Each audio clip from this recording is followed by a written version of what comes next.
Everyone, myself Dr. Narendra Kumar Singh, Associate Professor, Babu Banarsi Das University, Lucknow. Today the topic of our discussion is errors, different types of error, different method to minimize error, accuracy of the method, precision, repeatability and reproducibility. So let's start with errors. The errors of any analytical method is the difference between the observed value and the true or most probable value. Uh, Errors can be categorized into two broad categories. Number one, systematic error, and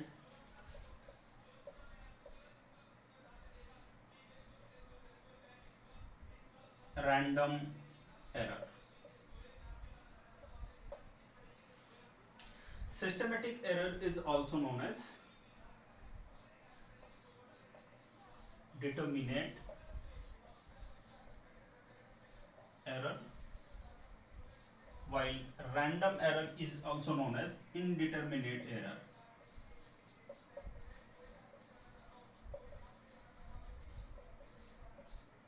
Indeterminate error.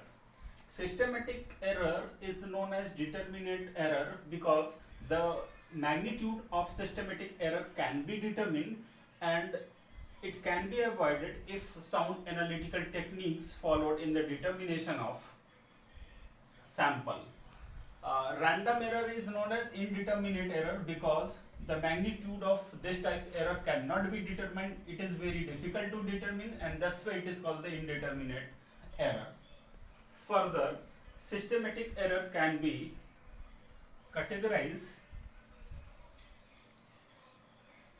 into three different types.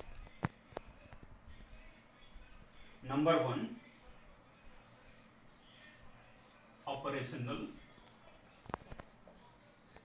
or personal error.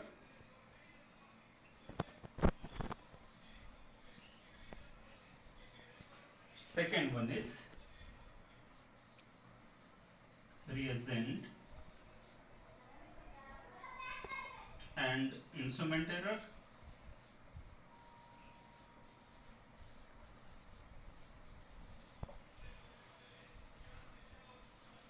And third one,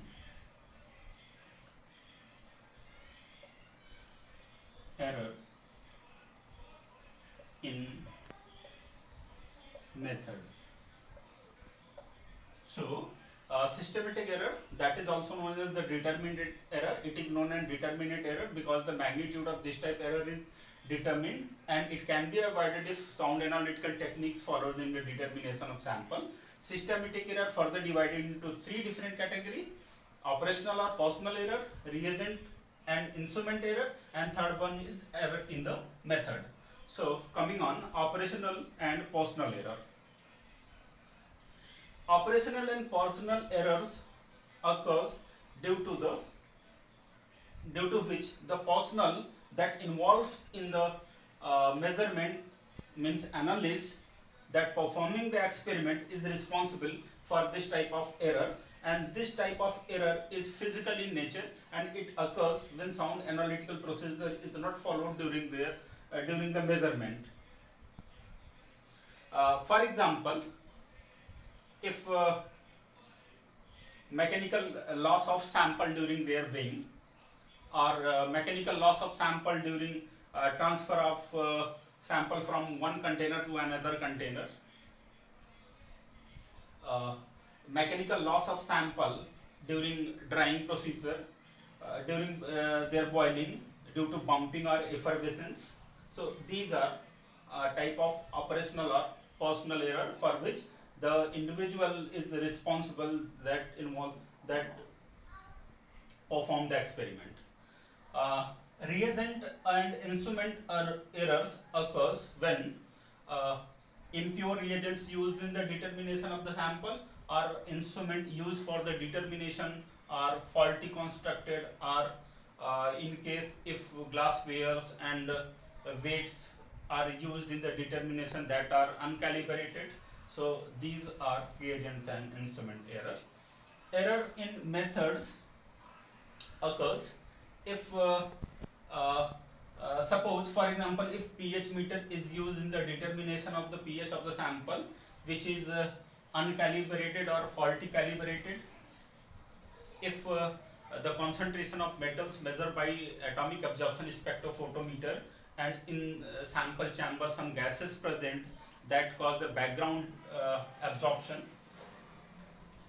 Sometimes in case of spectroscopic analysis, if the signal generated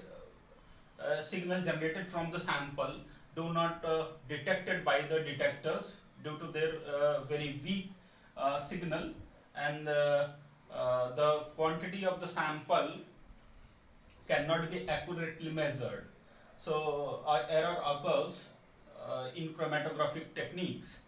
Another example, if the method used for determination of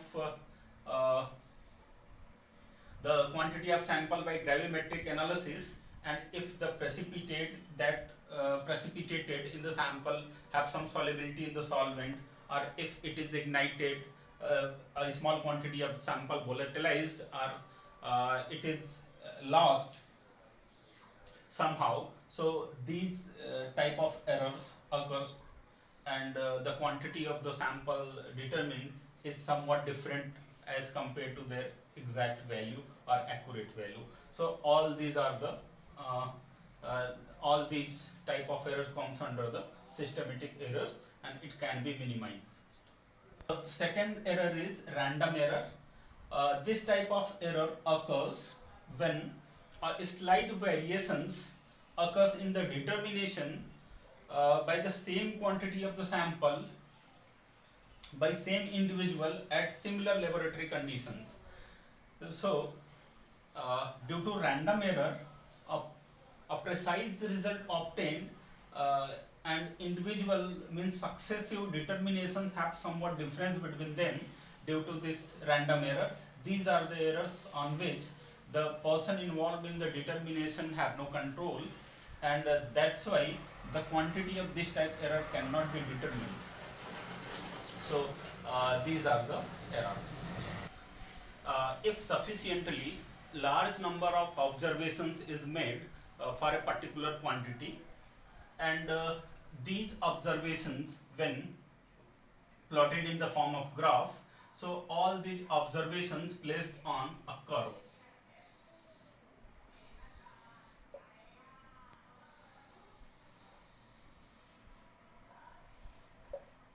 The center value, it is called the mean of all the observations. Careful observation of this curve indicates that a large number of observations with a small error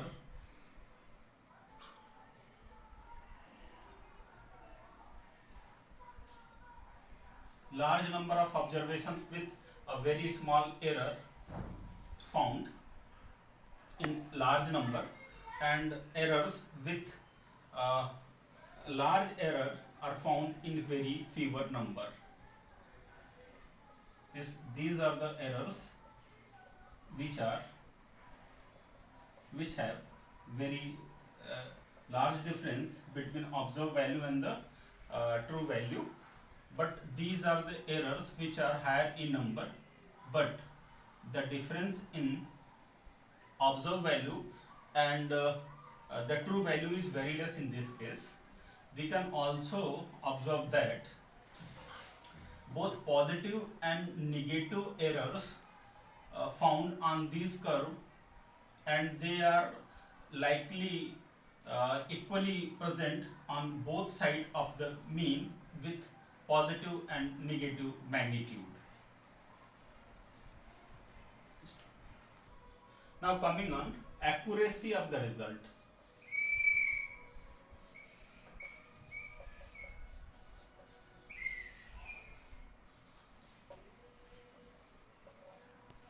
So accuracy of any analytical method is defined as the closeness between the observed value and most probable value or true value.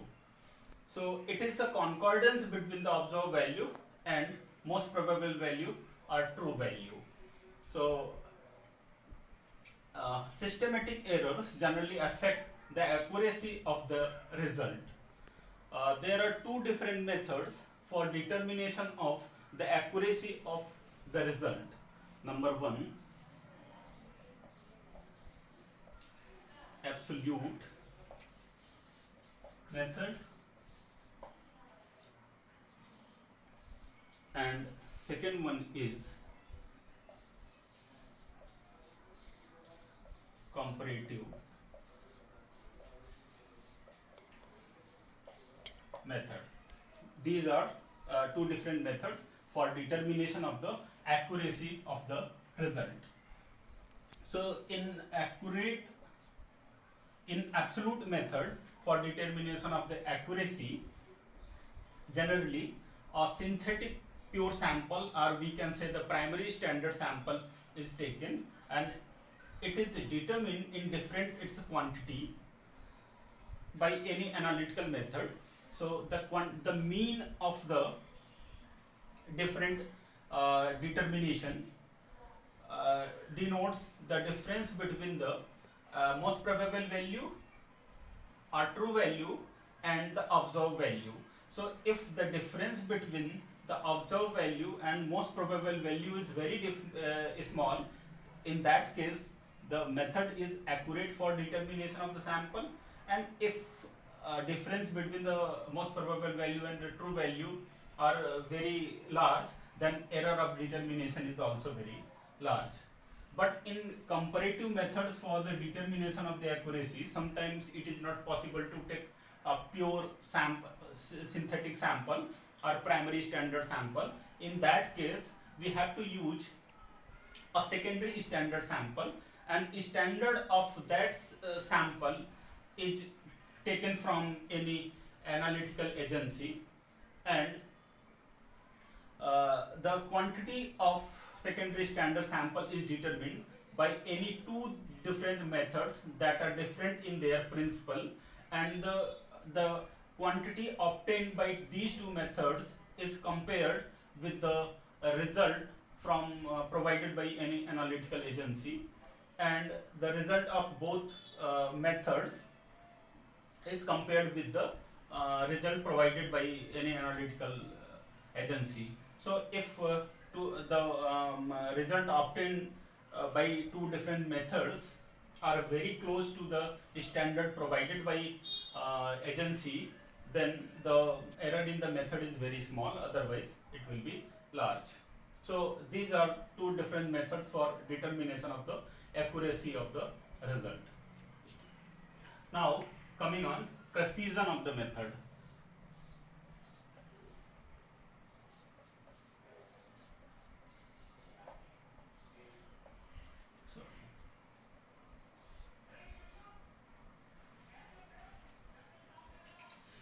Precision is defined as the closeness between the successive measurement. It means it is defined as the agreement between the different readings taken for the same quantity. So precision always accompanied with the accuracy, but high degree of precision do not comply with accuracy. Now coming on example, with the help of this example we can understand what is the accuracy of the result and what is the precision of the result. Suppose a substance A, its quantity means its true value is 49.10% plus minus 0.02%. The quantity of A is analyzed by two different analysts using same analytical method. So the result obtained by analyst 1 is 49.01, 49.25, 49.08 and 49.14%. So average of all these four results is 49.12%, and the range used for the data is 49.01% to 49.25%. So a result obtained by analyst 1, that is average value of this result is actually 49.12%, that is very close to the true or most probable value, that is 49.10%. So we can say that the result obtained by analyst 1 is accurate result because it is very close, the observed value is close to the most probable value or true value. But when we are looking on the result obtained by the analyst second for the same quantity of substance A by same method, it is 49.40, 49.44, 49.42, 49.42%. So we can see here that all four readings are very close to each other. So it is clear that all the successive measurements are precise because they are very close to each other, their difference is very small. The average of all these readings is 49.42%. That is very different from the true or most probable value, that is 49.10%. It means that all these results, though they are very close to each other and therefore they are precise result, but it is not the accurate result, because accuracy is the closeness between the observed value and the true or most probable value, and we found here that our true value is 49.10%, that is very different from the observed value 49.42. Though the result obtained by analyst 2 is precise result, but it is not the accurate result. Here the range of data is from 49.40 to 49.44, that is very close. So on the basis of these results we can say that the result obtained by analyst 1 is accurate but not precise, and the result obtained by analyst 2 is precise result because it is very close, successive measurement are very close to each other, but their mean value is very different from the true value, and that's why it is not the accurate but it is precise result. And other thing is that these difference in the measurement is possible due to the random error over which the individual analysts do not have their control, and the differences in these readings of analyst 1 is due to the systematic error for which either the method is not accurate or the techniques followed for the determination is not careful, and that's why the result obtained is different from the means each successive measurement are very vary from each other, but though the average of the measurement is very close to the true value, and that's why it is accurate value.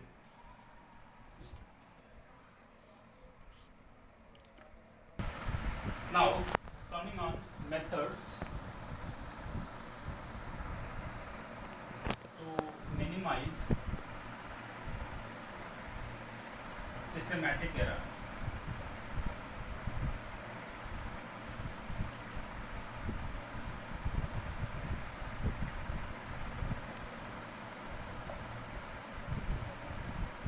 As we have discussed earlier that systematic error occurs due to the use of uncalibrated instrument, uncalibrated glasswares or weights or impure reagents, etc. And this type error can be avoided and their magnitude can be determined.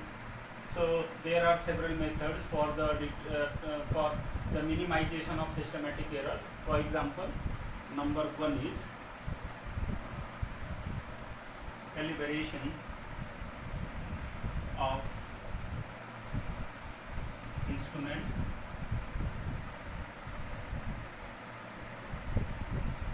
and apparatus.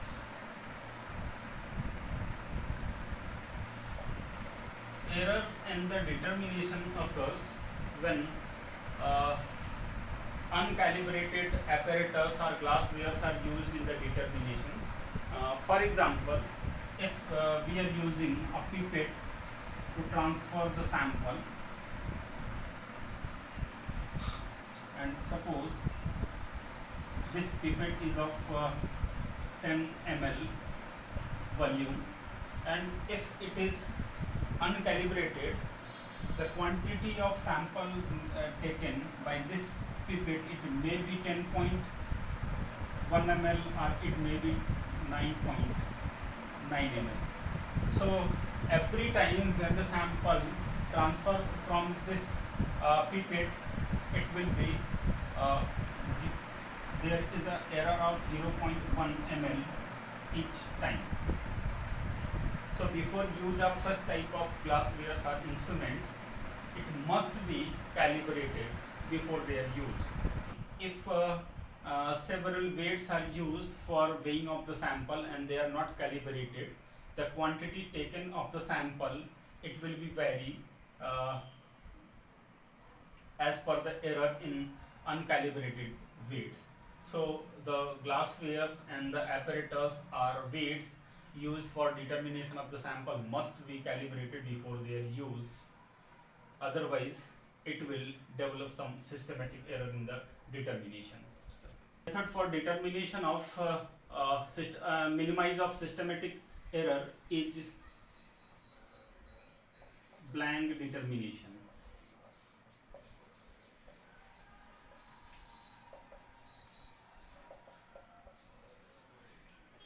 The objective of taking blank determination is to determine the error introduced in the measurement due to the reagent or solvent used during the determination of the sample. In blank determination, we generally stop. In blank determination, we generally use to determine a separate reading of same reagent and solvent used for the determination, and it is lack of the sample that has to be determined. It means कि blank determination is the determination of the effect of reagent and solvent used during the measurement, and what is the effect of these reagent and solvent and how they introduce the error in the method. So blank determination is the separate determination as it is performed for the sample, but the blank determination, it lacks of the sample, and the rest of the reaction condition is similar as for the sample. Third method for minimize systematic error is use of standard addition.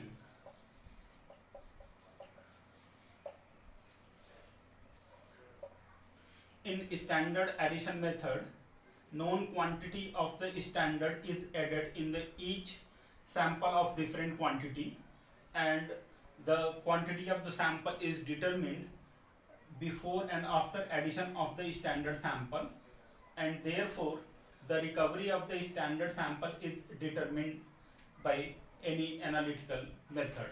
So it gives the idea about the error in the method. If the standard substance, the recovery of standard substance is 100%, it means कि the method used for determination is 100% accurate, and as the variations occur between the standard sample added and their recovery, it denotes the percentage of error in the method. Next method for minimize systematic error is running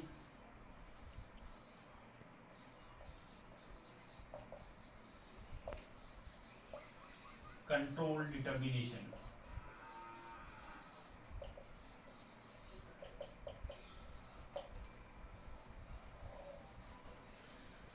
Running control determination consists of determination of a standard sample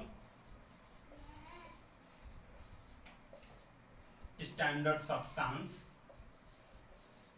under identical experimental condition as for the sample, and the quantity of standard substance is determined by the same method as it is measured for the unknown sample, and the quantity of unknown sample is calculated by using formula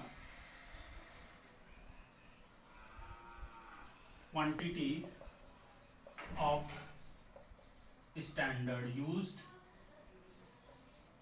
upon result for standard,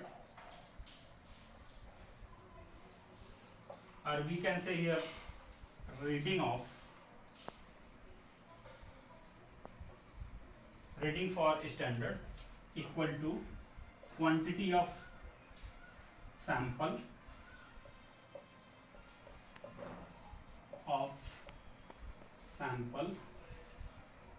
upon reading of sample.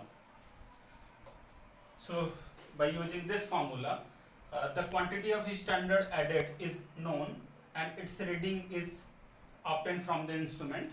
The quantity of the sample can be determined by using the reading of sample. So all in these four parameters, three are known, so we can determine the fourth one by comparing with standard sample. So this is the running control determination for minimize the systematic error. Is use of two different method for determination. So in this technique, the quantity of the sample is determined by two different methods that are based on a different principle, and the quantity determined by two different methods are compared with each other. So the difference in the quantity determined by two different methods give the idea about the error present in the method. If the reading obtained by two different methods are very close to each other, it means the error in measurement is very small, and if the difference between the quantity obtained by two different methods are very large, or they are very different from each other, it denotes the large quantity of error present in the determination stuff. Next method to minimize systematic error is running parallel determination.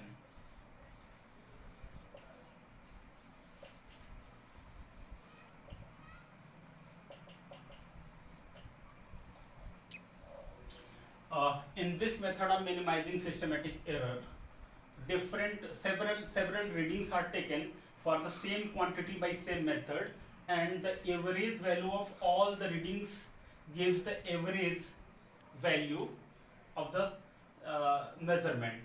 So the successive measurement may be differ from each other, but the average value obtained is mean of each reading, and therefore the difference between the true and observed value will be less in case of mean value, which is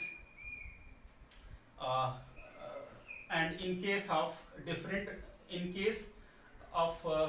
reading obtained, several readings obtained for the same sample, there are a very large difference will be there between each measurement and the true value of the sample, but the mean value of the sample will be very close to the true value or most probable value. So this is the advantage of taking parallel determinations.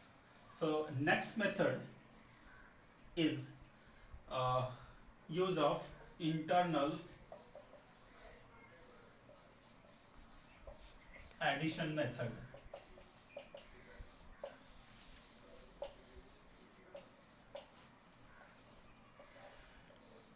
this internal addition method is generally used in chromatographic determination of the sample. In internal addition method, a fixed quantity of any standard sample is added in different quantity of the sample, and reading like area of the peak is measured for different quantity of the sample that have the fixed quantity of internal standard. So as the quantity of the sample increases, their area also increases. So in this case, a graph is plotted between the area of the peak and quantity of the sample. Here in each a fixed quantity of internal standard is added in different quantity of the sample. So quantity of the internal standard is similar in each of the sample, but the sample that has to be measured is increases in each dilutions. So a straight line is obtained between the area and the quantity of the sample in which internal standard is added. So for any unknown sample that also has the fixed quantity of the internal standard can be determined by taking the area from the instrument. Actually, area of the unknown sample is obtained by the instrument, and it may be extrapolated on the straight line which gives the quantity of the sample. So this is called the internal addition method. So internal addition, advantage of internal addition method, actually by addition of the standard sample in fixed quantity in the each dilution, it increases the sensitivity of the method, and therefore we can minimize the systematic error of the measurement. So all these are the methods for minimization of systematic error in the determination. Thanks.